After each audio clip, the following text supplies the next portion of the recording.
سب سے امپورٹنٹ بات there should be پاز.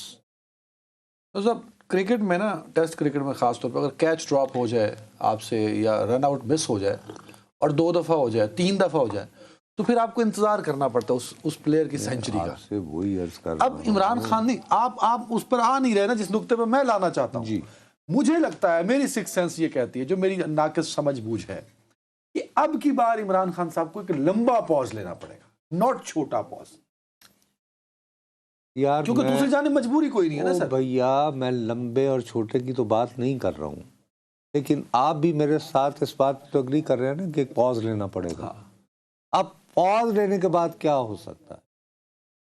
وہ بندہ جس کا ہر حوالے سے حکومت وقت کے ساتھ رابطہ رہنا ہی رہنا ہے، اس کا نام ہے سہیل آفریدی، جو ابھی خیبر پختونخوا کے وزیر خیبر پختونخوا. اب سب سے پہلے لوگوں کا یہ خیال تھا کہ جی ایک جواں سال کو لگایا ہے تو وہ بس 26 نومبر کو آگے یہاں بیٹھ جائیں گے، اور شاید ابھی تک بیٹھے ہوئے ہوں گے.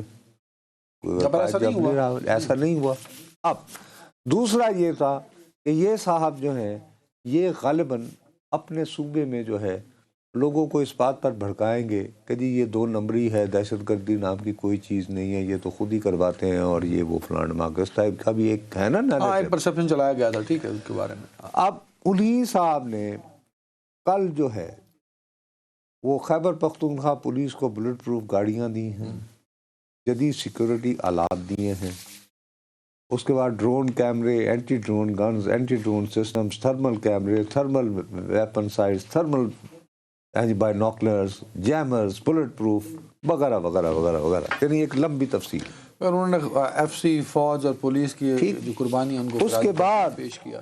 اب آج کیٹیگوریکلی یہ آیا ہے کہ ایک ہیوج اماؤنٹ ہے، جو بہت بڑا اماؤنٹ ہے، جو تقریباً امریکی ڈالر 43 ملین ڈالر کے قریب بنتا ہے.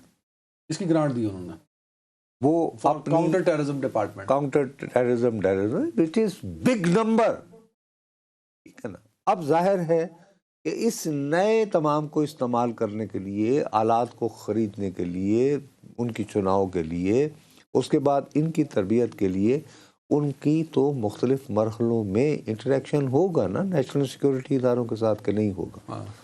اچھا، اور یہ تاثر بھی بنے گا کہ صاحب یہ شخص جو نظر بظاہر اپوائنٹ کیا گیا تھا کہ جی جوان خون ہے، اور یہ باقاعدہ یہ نیریٹو کرے گا کہ جناب ہمارے ہاں کوئی دہشت گردی نہیں ہو رہی، ایسے ہی کہانیاں بنا رہے ہیں وغیرہ وغیرہ. تو سہیل آفریدی جو پوسٹرنگ لا رہے ہیں، آپ سمجھتے ہیں کہ وہ اس رستے پر ہے جہاں انگیجمنٹس بھی ہو سکتی ہیں؟ میری خوش فہمی ہو سکتی ہے. یہ انگیجمنٹ تو ہوگی نا جب تک یہ ہے، کیونکہ ساتھ ہی نیشنل فائنانس کمیشن کا بھی تو وہ پروسیس شروع ہو گیا نا.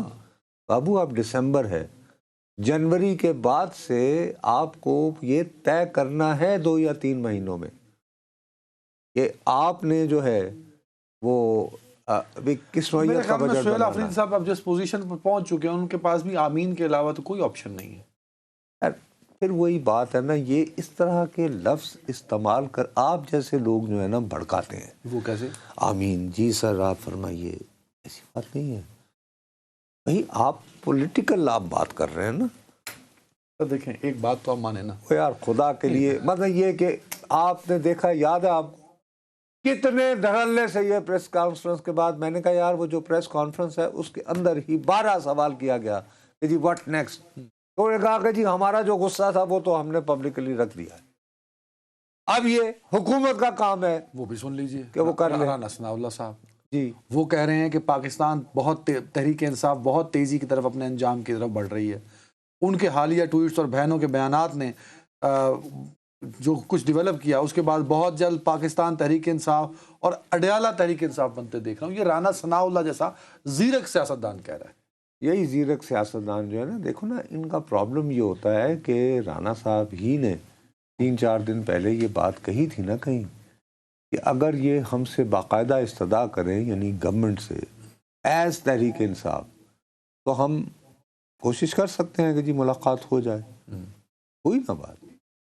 اس کے بعد تحریک انصاف کی پارلیمانی پارٹی نے یہ کہا کہ جی ٹھیک ہے، وی ویلکم دا انیشیٹو. اس بات کو نیچے کر دیا گیا، اس بات کو اتنا سامنے نہیں لایا گیا، ورنہ وہیں سے ہی بات شروع ہو سکتی تھی۔